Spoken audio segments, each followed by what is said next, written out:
Bismillahirrahmanirrahim. Saudara-saudaraku kaum muslimin wal muslimat yang berbahagia, Assalamualaikum warahmatullahi wabarakatuh. Alhamdulillahilladzi nahmaduhu wa nasta'inuhu wa nastaghfiruh wa na'udzu billahi min syururi anfusina wa min sayyiati a'malina. May yahdihillahu fala mudhillalah wa may yudlilhu fala hadiyalah. Asyhadu an la ilaha illallah wahdahu la syarikalah wa asyhadu anna Muhammadan abduhu wa rasuluh. Allahumma sholli ala sayyidina Muhammad wa ala alihi wa ashabihi ajma'in. Amma ba'du. Kaum muslimin wal muslimat, tidak lupa pertama kali saya ucapkan selamat berpuasa bagi kita semua kaum muslimin wal muslimat, bukan hanya di Indonesia tapi juga di seluruh dunia. Di awal puasa sebagian kita ada yang berbeda waktu ya, sebagian saudara-saudara kita muslim dan muslimat melaksanakan puasa pada hari Sabtu dan sebagian lagi melaksanakan puasa pada hari berikutnya yaitu hari Minggu. Nah, ini bagi kita umat Islam sudah hal yang biasa, sehingga hal ini tidak ada masalah bagi kita semua. Kaum muslimin wal muslimat yang berbahagia, puasa adalah termasuk ibadah yang tertua ya. Termasuk ibadah tertua, jadi bukan satu-satunya ibadah tertua, tapi termasuk ibadah tertua. Kenapa? Karena puasa ini sebagai suatu ibadah sudah ada semenjak pra-Islam. Nah, Islam kaitannya dengan agama, nah berarti puasa ini sudah ada di agama-agama sebelumnya ya, agama-agama sebelumnya ya yang kita tahu ya, sebab tidak semuanya disebutkan di dalam kitab suci kita ya. Jadi di dalam ajaran agama Nasrani, dalam ajaran agama Yahudi ya, dan bahkan ajaran agama non samawi yang lainnya juga ada seperti di Hindu dan Buddha. Jadi puasa ini merupakan ibadah yang sudah berusia sangat lama. Boleh kita itu berpikir dan menganalisis ya, kenapa puasa ini yang dilaksanakan di agama-agama yang terdahulu, agama-agama sebelum Islam, kemudian di dalam ajaran Islam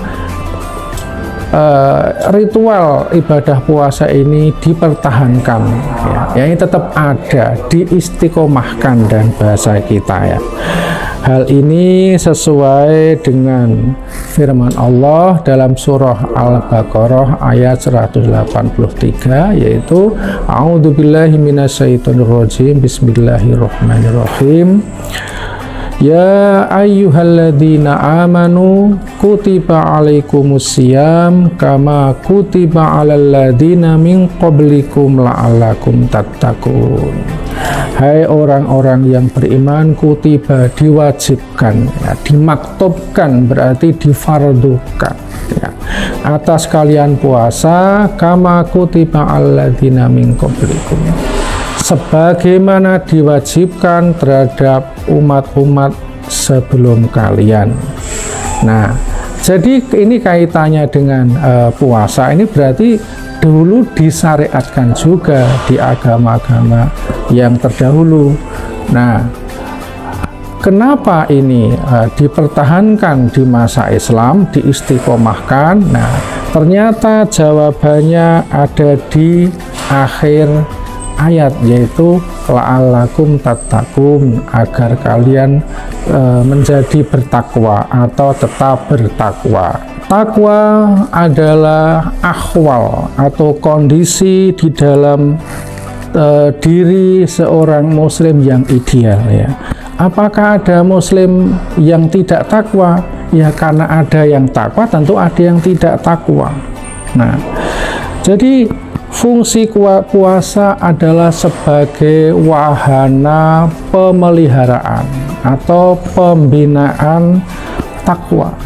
Dengan kata lain, puasa ini menjadi kawah condro di mukonya umat Islam untuk mempertahankan predikat takwa. Nah, takwa itu sendiri apa, saudara-saudara semua, ya?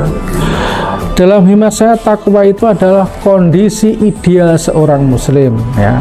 Jadi takwa itu kondisi ideal. Nah, kalau seseorang muslim itu belum bertakwa, ya berarti belum ideal. Tetapi tidak kemudian keluar dari Islam, ya tetap Islam, ya tetap seorang muslim, tetapi kurang ideal tanpa takwa. Yaitu apa takwa itu? Yaitu suatu akhwal pada diri seorang muslim yang bisa melahirkan iman, ya, dan bisa juga melahirkan amal soleh.